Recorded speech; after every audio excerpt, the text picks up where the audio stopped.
There are secrets that heaven never intended you to know. Stories buried beneath millennia of myth. Do you think the first rebellion was over an apple in a garden?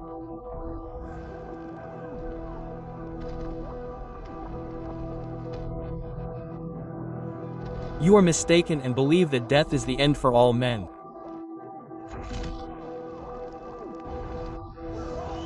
But there was one whom death dared not touch.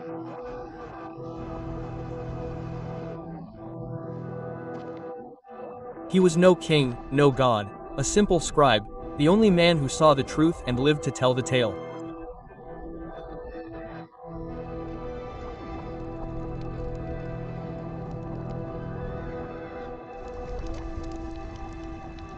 His name was Enoch.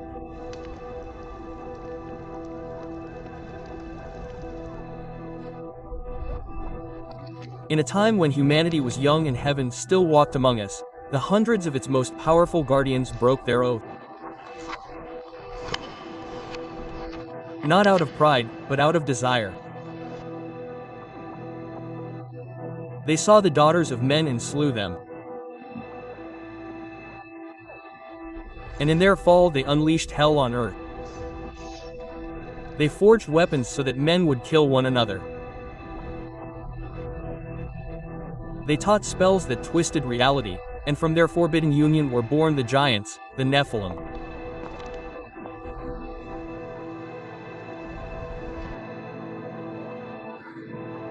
No, not again. He saw it all. The war in heaven, the corruption of the earth, the coming judgment to purify all with water and fire. This is not the story they told you. This is the truth, the story of how creation was almost annihilated and of the man who stood in its way.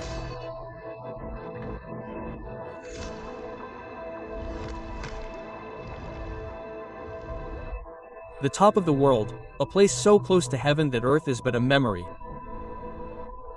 There 200 beings of pure light kept their eternal vigil. But eternity can be a cage and perfection a torture.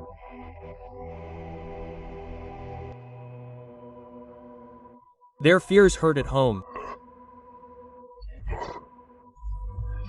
Their pain, their joy smells of life and we smell of nothing. We are statues of light. Life can be taken, brother, it can be claimed. See? Those creatures are empty vessels. We can fill them with our power, with our blood. Enough. Your poison infects the air. The law is absolute. The all-seeing eye made us its guardians, not its predators. The law, the eye, gave us power and then chained us with it. We were ordered to guard a feast to which we were never invited. I say it is over. No more watching. No more waiting.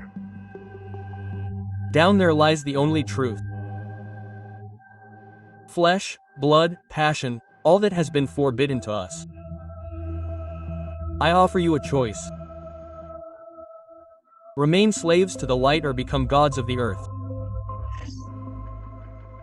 It is a death sentence.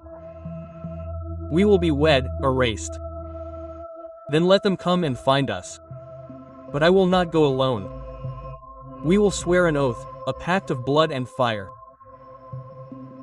If one falls, we all fall. No one hides, no one runs. Are you with me? I am tired of silence. I am tired of obedience. So let us all burn together.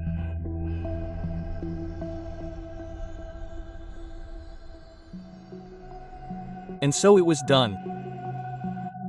200 oaths, 200 death sentences. The pact that would seal the fate of two worlds was signed with the promise of rebellion. Heaven did not yet know it, but the war had already begun.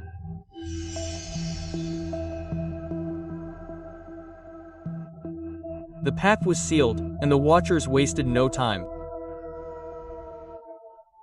They descended from the mountain, not as lights, but as shadows, mingling among the children of the earth.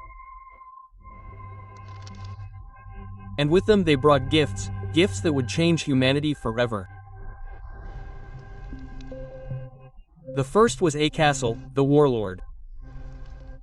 He offered not peace, but a solution, a final answer to all disputes.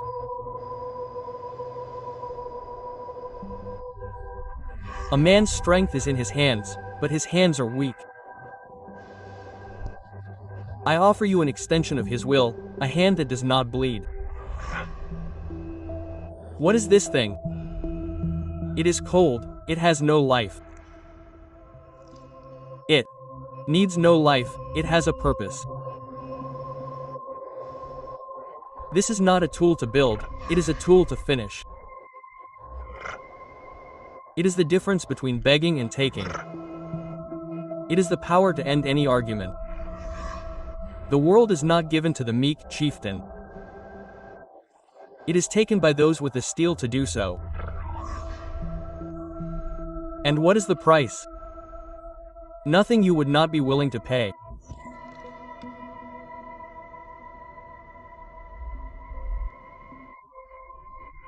Then came the gift of appearance, a power more subtle, but no less loyal. The idea that beauty was not something to possess, but something to be made. The Creator made you beautiful, but beauty fades, is forgotten. I make you unforgettable. I give you the power that His eyes will never leave you. I don't recognize myself. That's the point. You're not just you anymore. You're a work of art, a weapon. And all the other women will envy you for it, and all the men will desire you. Isn't that more valuable than anything else? But the most dangerous gift came from the most reluctant. Kokel, the strategist who had started from danger, now dispensed the most potent poison.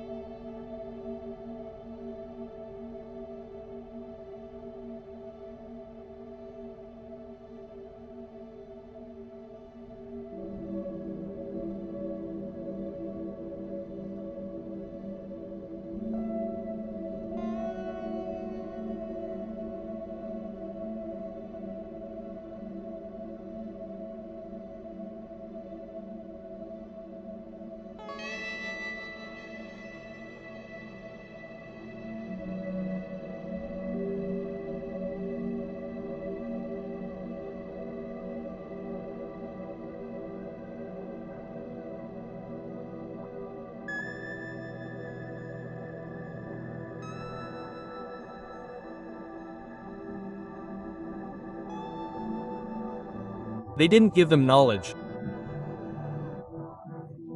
They gave them weapons, they gave them vanity, they gave them the illusion of control. Each gift was a new chain, a new way for humanity to enslave itself. Soon, the first gold bar was worth more than a life. The first lie destroyed a family. The first drop of wine spilled in anger rather than celebration. And while men learned to kill, to lie, and to desire what belonged to others, the vigilantes took what they had truly come for.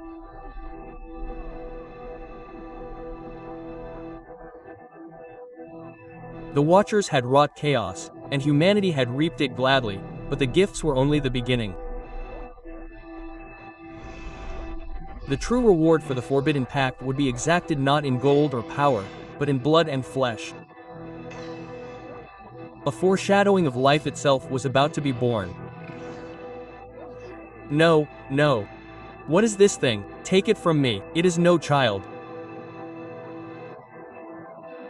And so were born the Nephilim, giant hybrids of light and clay, the power of their fathers, and the insatiable hunger of a new and terrible creation. They were not children, they were plagues. They grew at an unnatural pace, devouring everything in their path. Their hunger was not of this world. It was a cosmic void that nothing could fill. Mother, I hunger. I have given away the entire flock. There is nothing left, please. There is always something left. Soon the flocks were not enough. The barns were empty. And when the food of men ran out, the true horror began. The sons turned on their fathers. The humans who once fought each other with the swords of Azazel now fled together from the children of their benefactors. Look at your children, in Jasa. Look at what you have created. They are not gods, they are the end of everything. They are not devouring my people. Your son devoured my brother before my eyes. They are powerful, they are strong, as I promised, powerful. They are destroying the world you came to make better. This is what you wanted. A graveyard ruled by your monsters. Respond.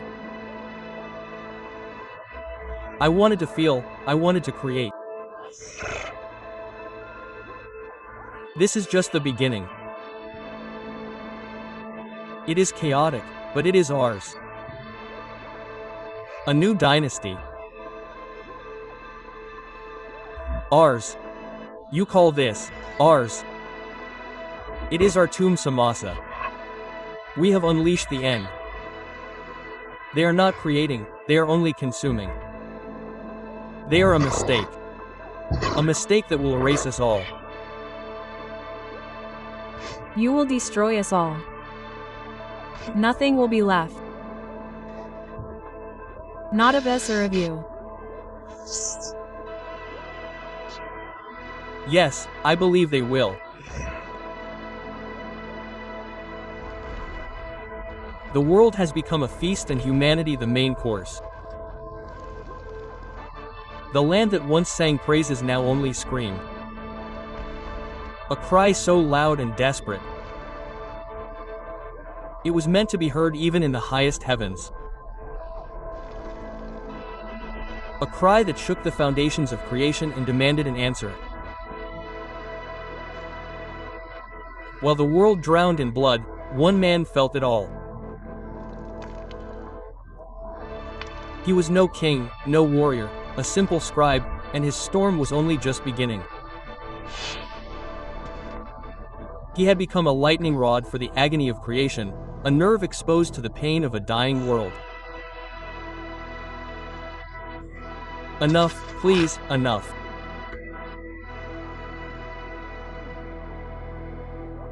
But he would not stop.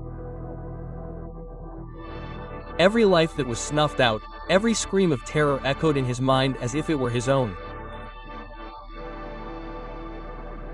And what is this trembling? What is happening? The water in the well has turned red.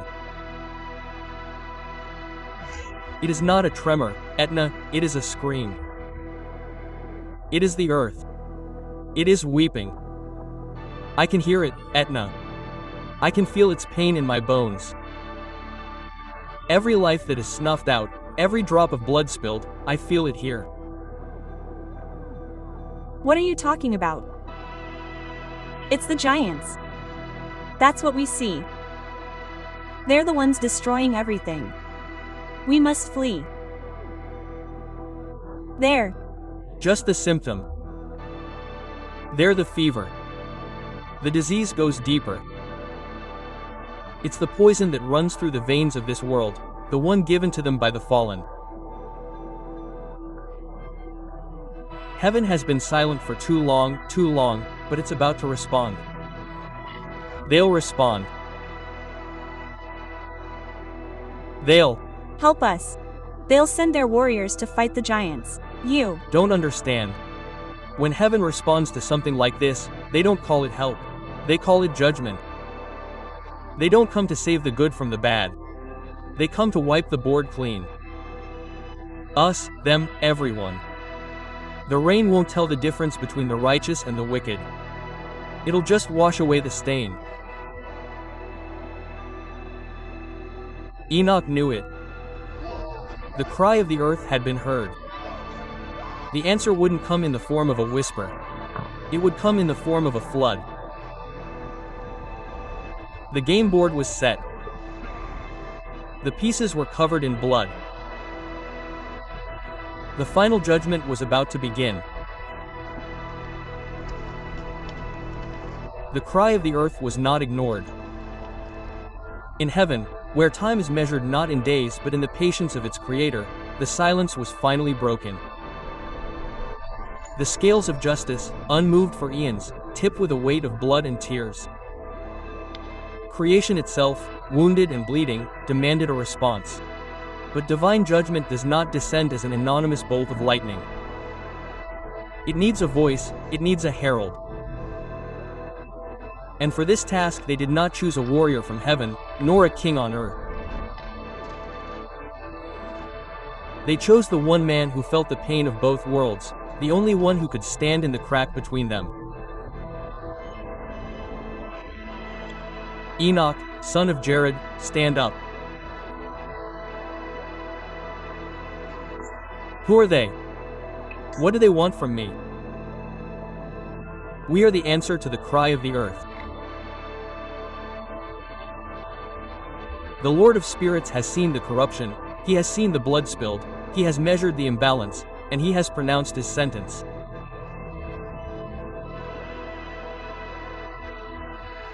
Creation is a deadly equation, a perfect balance of light and shadow.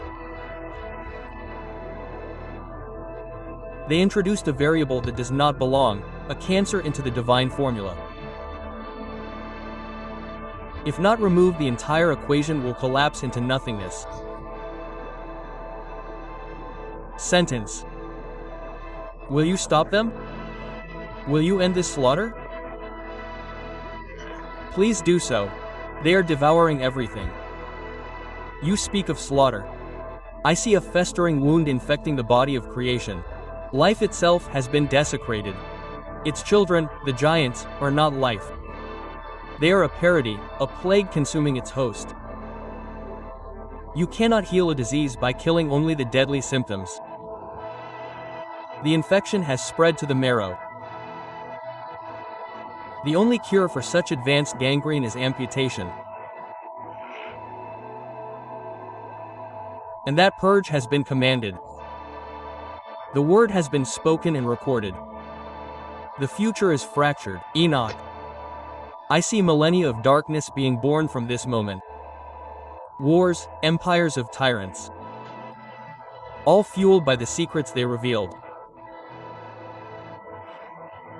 This is no simple correction, it is a war for the souls of all generations to come.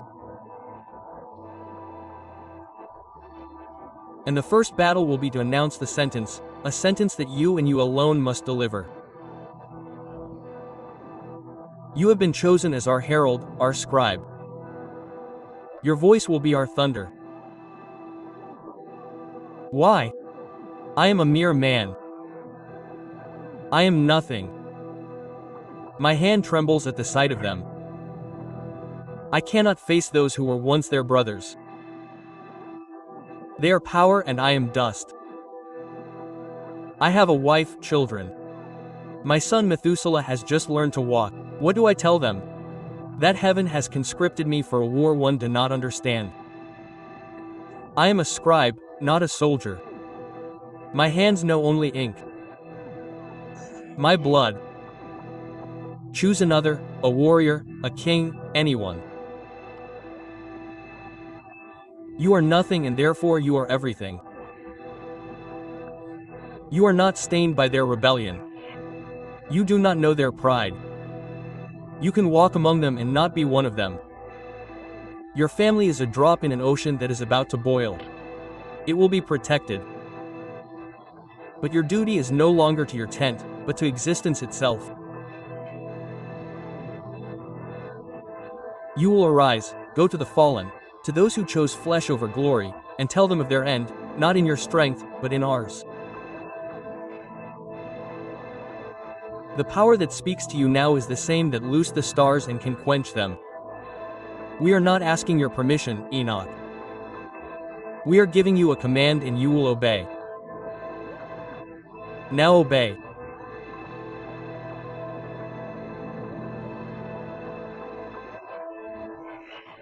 Fear has a smell, and the immortals who had never known it were now choking on it. The news that heaven had answered spread like a plague among the watchers. And now their arrogance, as vast as the sky they had teemed with, turned to open panic. Eternity, once their throne, now felt like an infinite cell from which they could not escape.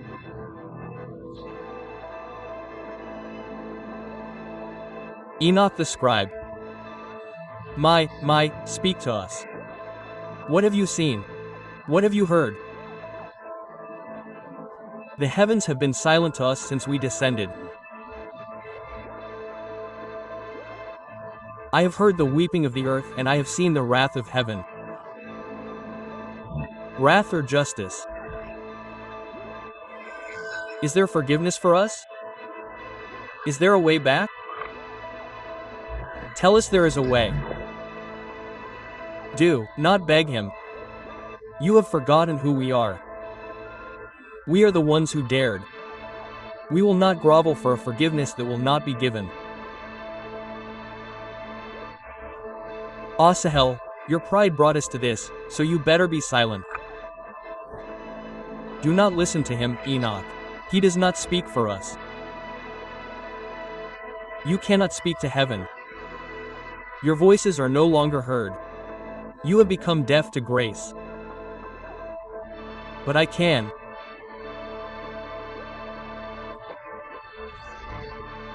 So I beg you, Enoch, write for us. Write a petition. Tell the Great One that we were wrong, that the flesh weakened us, that we were foolish. Tell him we did not understand the consequence. Ask for our lives, right? Ask for our souls. I will write your forgiveness.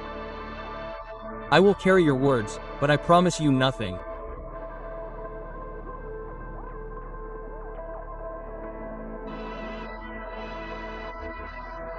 And so the one who was chosen to be the herald of judgment became for a moment the only fragile hope of the damned.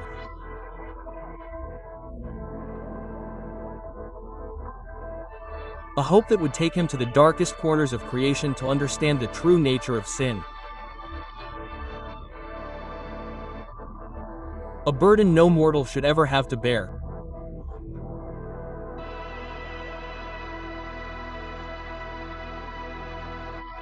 To carry the fallen's petition, Enoch must first understand the magnitude of his crime. It wasn't enough to hear it, he had to see it. He had to feel the weight of his betrayal in the very fabric of creation. And for that, Uriel, the guide of mysteries, the archangel who knows the secret ways of the universe, showed him that which no mortal eye had ever seen. What have you done to me? I have removed the veil of flesh so that you might see the truth. You asked to carry his message. Now you will understand the weight of his words. To understand the judgment, you must first understand the law they broke. Hold fast to your mortal sanity. Few have made this journey and returned unscathed.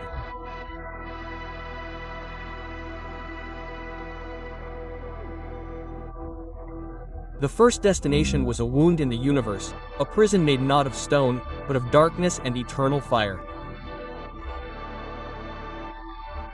A single cosmic error left to infect us.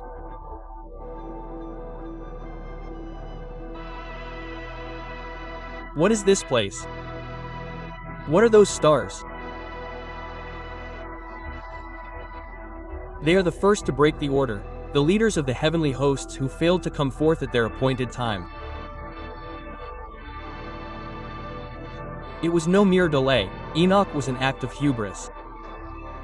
They believed the universe should turn at their whim, not at the whim of the Creator.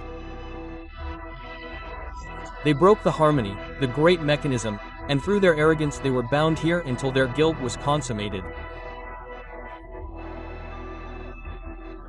This is the price of the first rebellion, and their torment is a warning.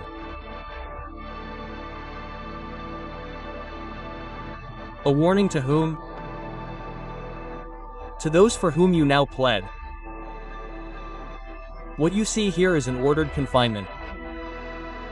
What they have left unbound on earth is a cancerous chaos. Their crime is 1,000 times worse. The righteous are waiting here. They wait for the promise. The day when justice will be complete and they will receive their reward. Their faith sustains them.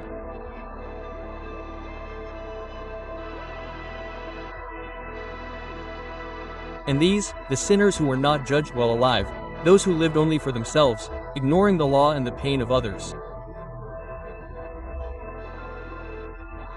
Their punishment is eternal solitude, faced only with the truth of who they were. What is this sound? It is the sound of injustice. These are the souls of those who were murdered, betrayed, destroyed without cause. Those whose blood was shed and cries out from the earth. Now listen carefully, Enoch.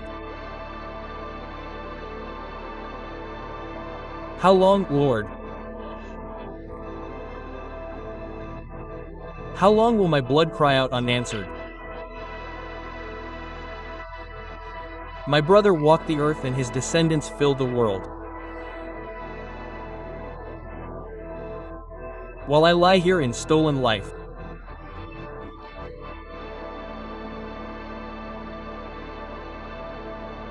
That is the voice of Abel, the first murdered. And since his blood stained the earth, thousands, millions more have joined his chorus.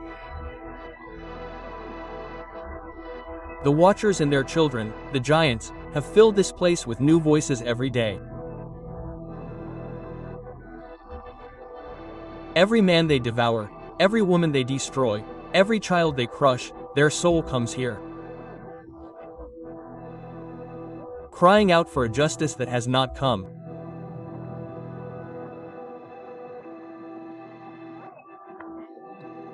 The plea, they ask for mercy as these souls cry out for justice. Now you understand. Every soul has its appointed place, every action its consequence. They abandoned their place in heaven and by that choice created a new place of torment for themselves, a fate that even you have not yet seen, and filled this realm with victims.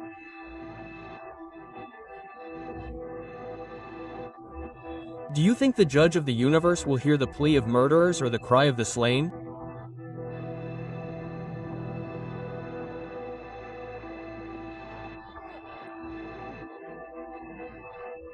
Finally, Enoch was taken to the place where the laws are written, to the heart of power, to the throne of glory, a place that is no place, a time outside of time.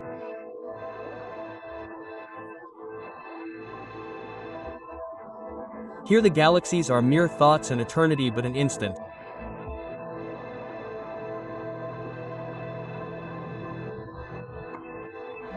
Try to understand it, mortal, but bear witness.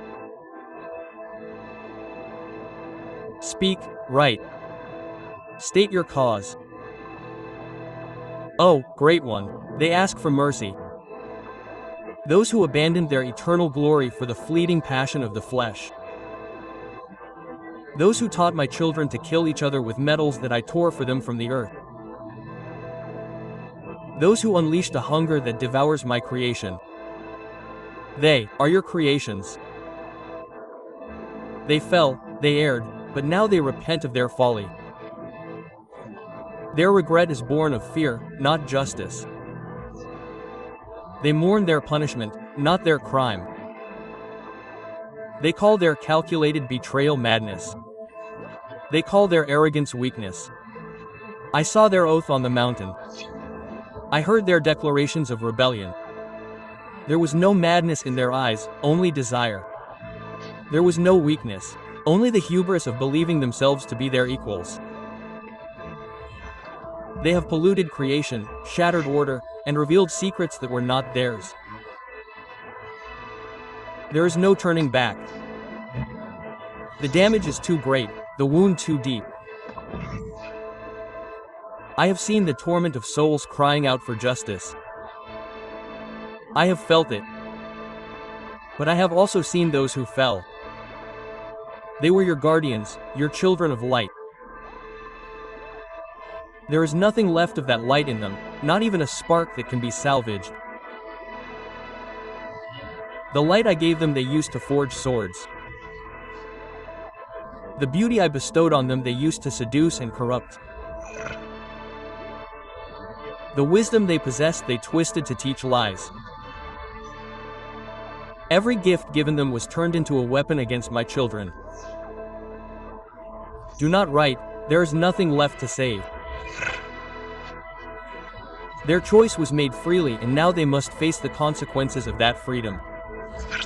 There is no mercy. Mercy was given to the earth that cried out for justice. Mercy will be for the children of men who will survive the purging. For them there is no mercy, only judgment. The petition is denied. Their judgment is written and you will be the one to deliver it to them. Go back and tell them, their rebellion is over.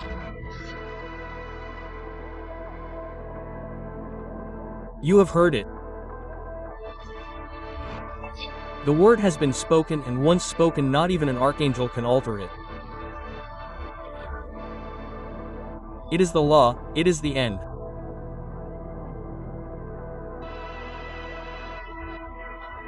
The hope of the fallen, a fragile flame in a dark universe, was extinguished forever. And Enoch the scribe now bore not a petition but a sentence. The weight of that verdict would be his final burden. Armed with the final verdict, Enoch returned to earth. His journey through the realms had changed him.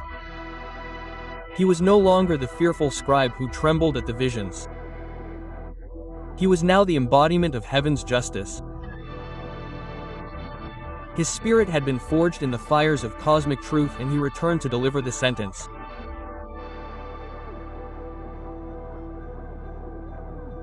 And well, scribe, you spoke to the Great One. There is forgiveness, there is opportunity. There will be no peace for you. There will be no pardon. Your plea was heard and it was denied. No, it cannot be. You told him what we did. But you told him we repented, you pleaded with him. I presented your case to him and he saw the truth. He saw fear in your repentance, not justice. They will be bound in the dark valleys of the earth. They will remain there for 70 generations as a living warning. They will see the destruction of their children, the giants, at their own hands in a cannibalistic madness, and they will be powerless to stop it. They will feel each death as if it were their own. And after the last day, in the great judgment, they will be cast into the fiery abyss forever.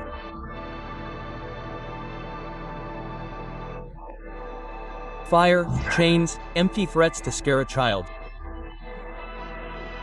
I am a cell. I gave man steel. I taught him to conquer, to be like us. The Great One should thank me for perfecting his creation. You did not teach them to create, you taught them to destroy. You gave them a sword and they stabbed each other. You gave them ornaments and they were filled with vanity and jealousy. You did not elevate them, you sunk them. I gave them free will, the same freedom that we take. Or is freedom only for those who blindly obey? Who do you think you are to judge us, mortal? A sack of flesh and blood that will turn to dust. We are eternal. No, I am only the messenger. You do not understand your sentence.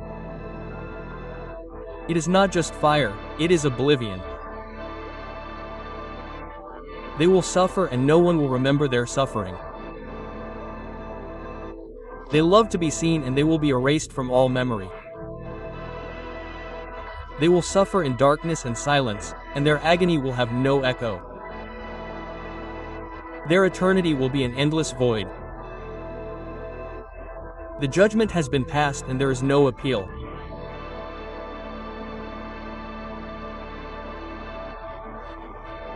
And on the mountaintop where the rebellion began, the last hope of the fallen died. The word had been delivered. The war for heaven was over. But the war for earth was just beginning.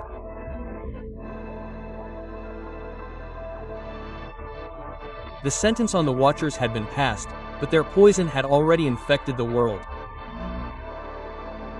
The earth was torn, bleeding from 1,000 wounds.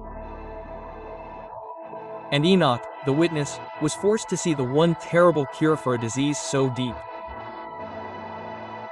A cure that would make no distinction between the sinner and the ground he walked on.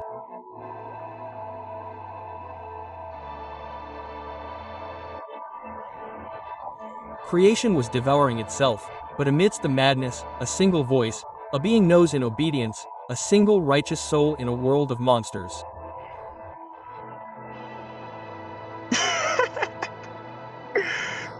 The old fool built a windowless house on dry land. The sun has cooked his brain. He speaks to a God no one has seen. Your God has abandoned you, Noah. He is too busy watching the giants make us his slaves. Perhaps the giant will eat your God and then he will come for you, you old fool. I hear you. I hear you every day, every night. Your voice is a fire in my bones. But they are not blind and deaf to your word. How much longer? How long must I build this monument to a destruction that only I seem to see? My faith weakens, my hands bleed. Give me a sign. Behold, I am going to bring a flood of water upon the earth to destroy all flesh. Everything that breathes under heaven will die. Corruption will be washed away. Blood will be purified with water.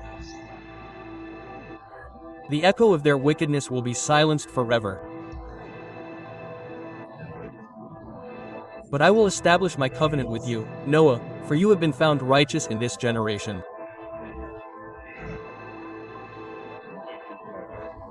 You and your household will enter the ark that you are building, and with you the seed of all life that I have created.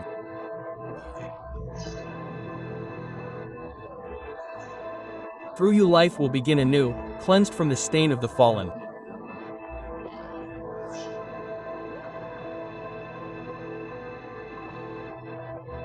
The first purging, a cleansing by water to wash away the blood that had stained creation. But Enoch saw that even the flood would not be the end. It was only the beginning of a much longer story, a war for the soul of the world that would be fought over and over again. For while water could cleanse the earth, it could not cleanse the heart of man.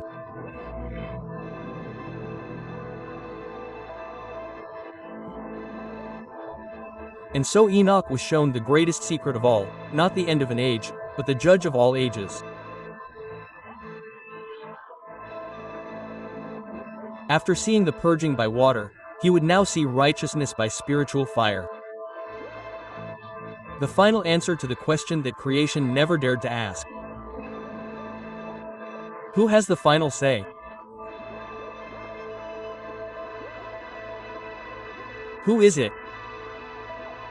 Who is this standing beside the Ancient of Days?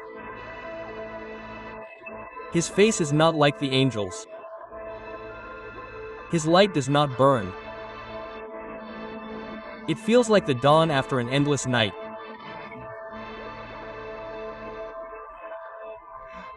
That is the Son of Man, the one in whom righteousness dwells, the one who was, and who is to come. His name was spoken before the sun and the stars were created.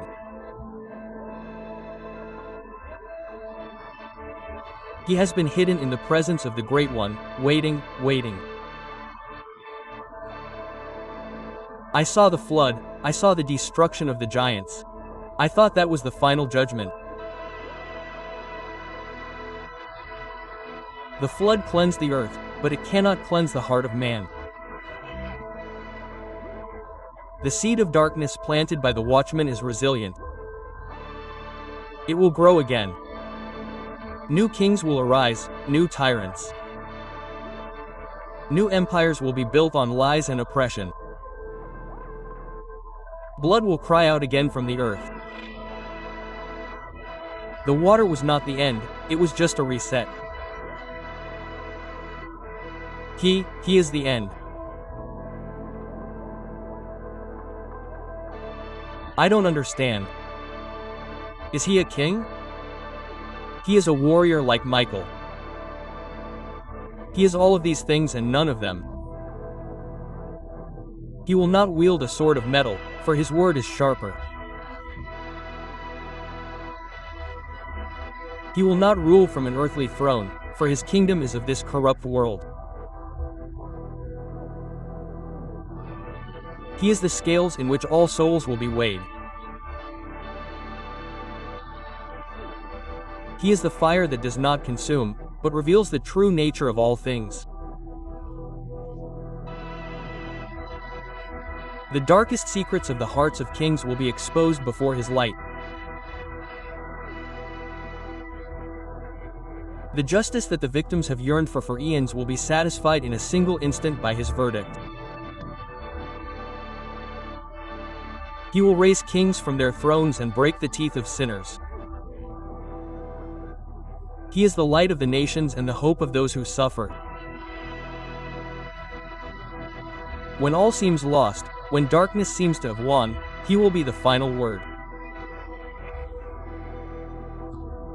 He is the end of injustice.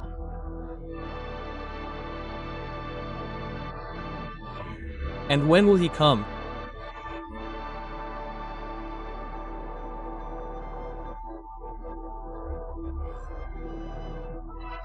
When the cup of the world's iniquity has been filled to the brim for the last time, when the last prayer of the righteous has ascended to heaven, he comes to continue the story, Enoch.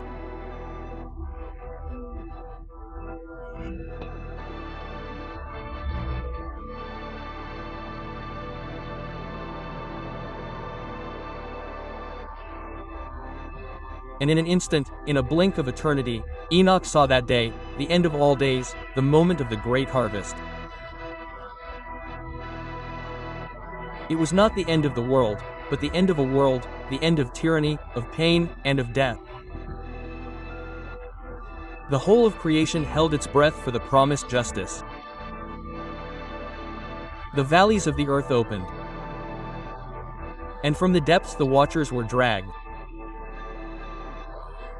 Millennia of wrath and confinement had turned them into twisted monsters of shadow and despair. And beside them, from tombs and ruined palaces, kings, tyrants, and the mighty, who trusted in their gold and their armies, were torn from their rest. In the center of the cosmos, a great white throne materialized, and upon it sat the Son of Man, whose vision Enoch had witnessed. His face was calm, but his presence radiated an authority that silenced the universe. Heavenly books, whose pages seemed made of starlight, opened before him. There was no long trial, no arguments. Every action, every thought, every secret of the heart was already written. The scales had already been weighed.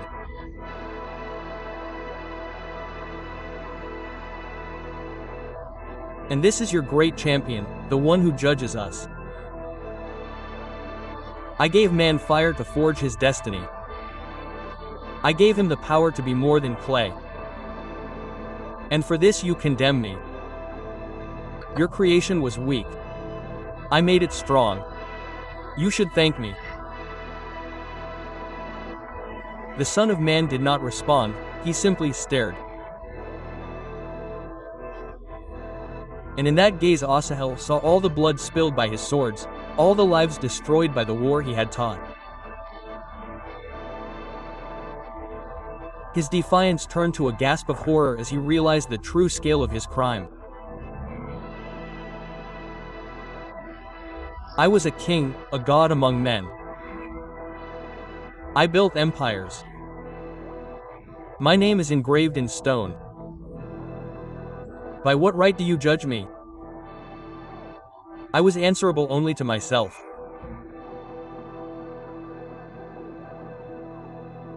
The Son of Man raised his hand. With that simple gesture, the verdict was rendered. The watchers, the unjust kings, and all who followed their ways were lifted up and thrown into a vast lake of fire that opened up out of nowhere. There was no screaming, only the final, absolute sound of justice being served. And then the darkness was lifted. The graves of the righteous, the humble, the persecuted were opened. They rose not as bodies of flesh, but clothed in robes of pure light. Their faces once scarred with suffering now shone with unspeakable joy.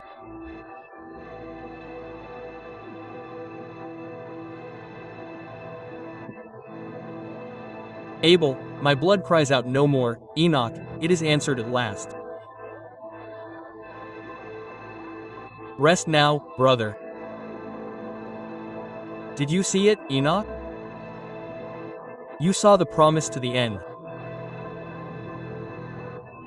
I see you, and that is all that matters.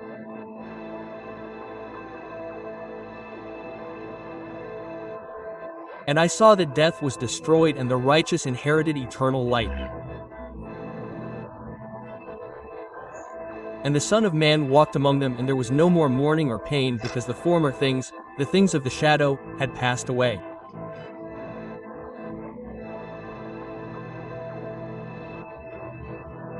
Enoch had seen it all, the beginning and the end, the rebellion and the judgment. His purpose as a scribe was fulfilled. He was no longer of the earth. His journey was over.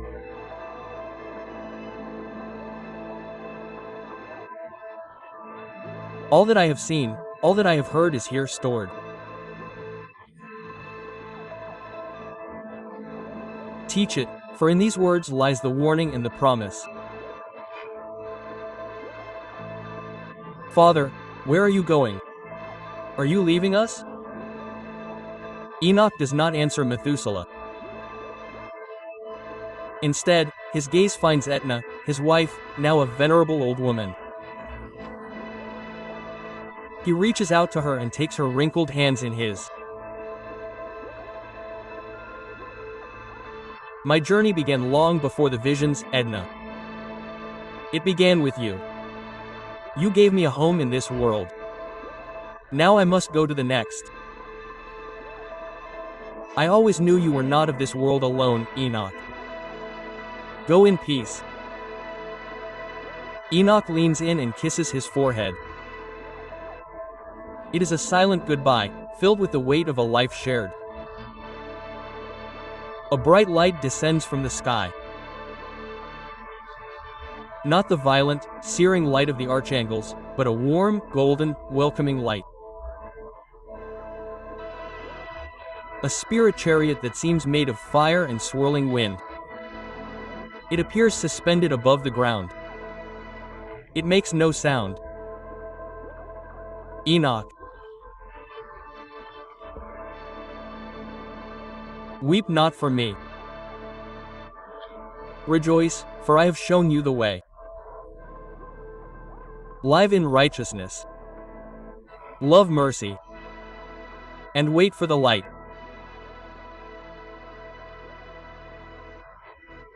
And Enoch walked with God and disappeared because God took him.